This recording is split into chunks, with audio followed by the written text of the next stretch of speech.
नमस्कार दोस्तों, मैं रोहित कुमार आपका स्वागत करता हूं आपके अपने YouTube चैनल में। तो आज हम NCERT संस्कृत रुचिरा भाग 2 से पाठ संख्या 2 व पाठ संख्या 3 से कुछ महत्वपूर्ण प्रश्न लाए हैं जिनको हम आज सॉल्व करेंगे। तो देखते हैं पहला प्रश्न है सरह में का जो अर्थ बताना है आपको। तो सरह का जो अर्थ होता है वो होता है तालाब। दूसरा है कूर्मः और कच्छपः। ये कच्छपः भी होता है इसका, कच्छपः। तो इसका जो हमारी हिंदी होती है वो होती है हमारी कछुआ।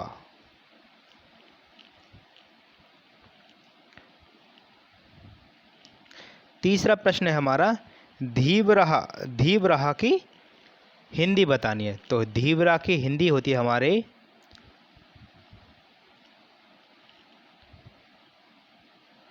मछुआरे। तो धीवरा की हिंदी होती है हमारी मछुआरे। आगे है प्रश्न नंबर 4। प्रश्न नंबर 4 है समृद्ध की हिंदी। तो समृद्ध की हिंदी होती है हमारी धनी, यानी मालदार, यानी रिच। आगे देखिएगा, आगे है गवाक्षा की हिंदी बतानी है।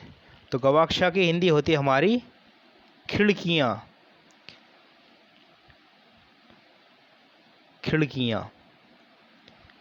यानी विंडोज़।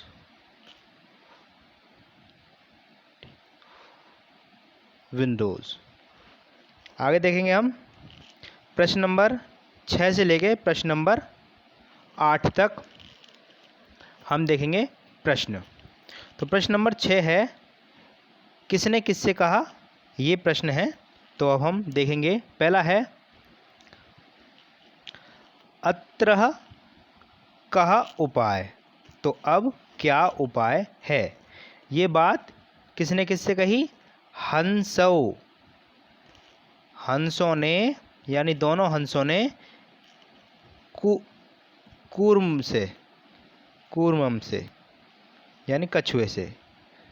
दोनों हंसों ने कछुए से ये बात कही।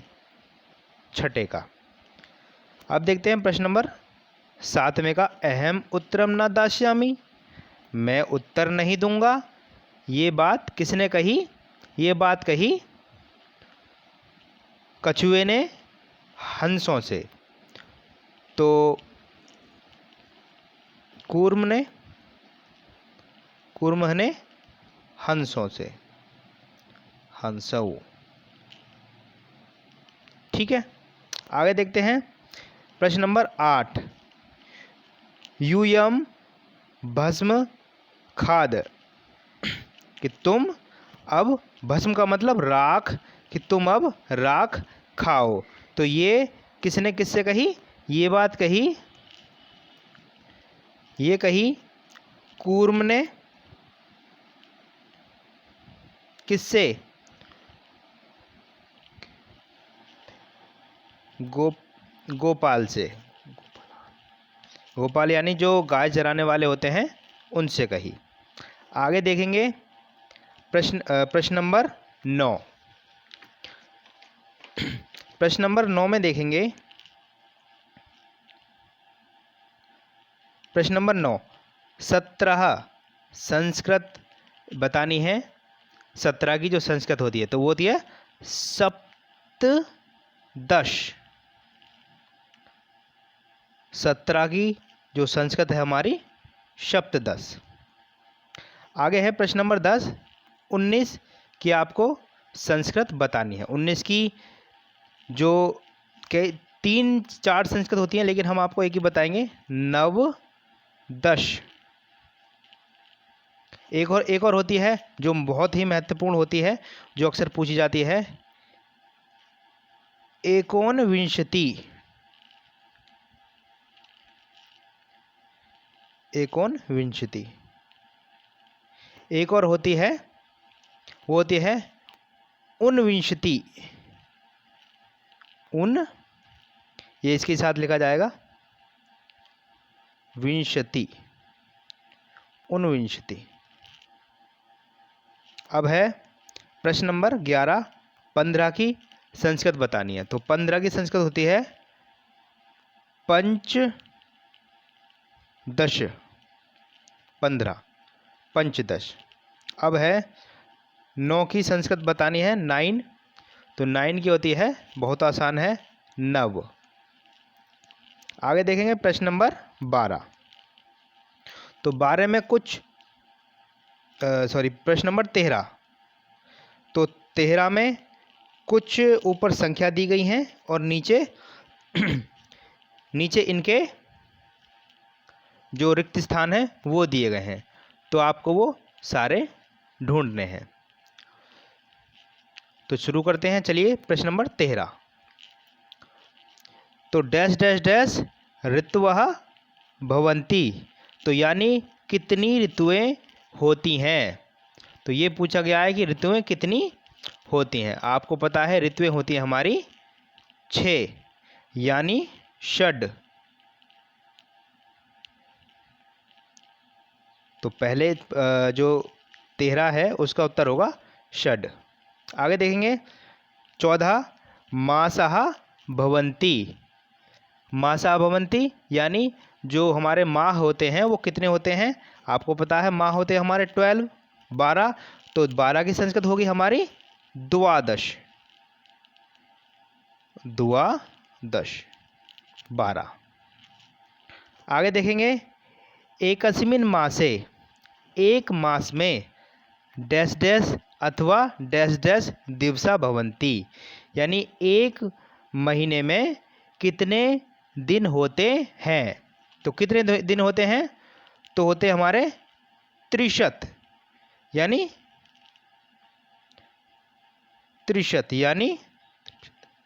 30। और पहले ऑप्शन में आएगा 30 और दूसरे में आएगा, किसी किसी माह में 30 भी होते हैं और किसी किसी माह में 31 भी होते हैं। तो 31 की है एक त्रिशतम, एक त्रिशत। ठीक। आगे देखते हैं प्रश्न नंबर 16। फरवरी मासे सामान्यतः डैश डैश डैश दिनानि भवन्ति। जो फरवरी माह है उसमें सामान्यतः जो नॉर्मली कितने दिन होते हैं। आपको पता है कितने दिन होते हैं। कितने दिन होते हैं 28। तो 28 की हम हिंदी संस्कृत देखेंगे। ये देखिएगा अष्टाविंशति। जो 28 की जो संस्कृत है वो है हमारी अष्टाविंशति। आगे है मम शरीरे डैश डैश हस्तौ स्तः। यानी मेरे शरीर में कितने हाथ हैं। तो कितने हाथ हैं आपको पता होगा, द्वौ, यानी 2 हाथ हैं। तो मेरे शरीर में यानी सभी के शरीर में कितने हाथ होते हैं, 2 हाथ होते हैं। आगे देखेंगे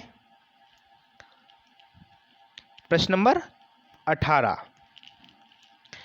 केला जो शब्द है यानी फल है उसकी आपको संस्कृत बतानी है। तो उसकी होती है कदली फलम। कदली फलम। इसके साथ ही लिखिएगा। अब है प्रश्न नंबर 19, आम शब्द की संस्कृत। तो आम की होती है आम्रः। अब है लास्ट, किताब की संस्कृत बतानी है। तो किताब की होती है पुस्तकम।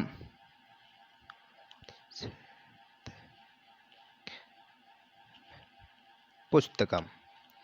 तो ये कुछ बहुत ही महत्वपूर्ण 20 प्रश्न थे। आशा करता हूँ कि आपको प्रश्न पसंद आए होंगे। धन्यवाद।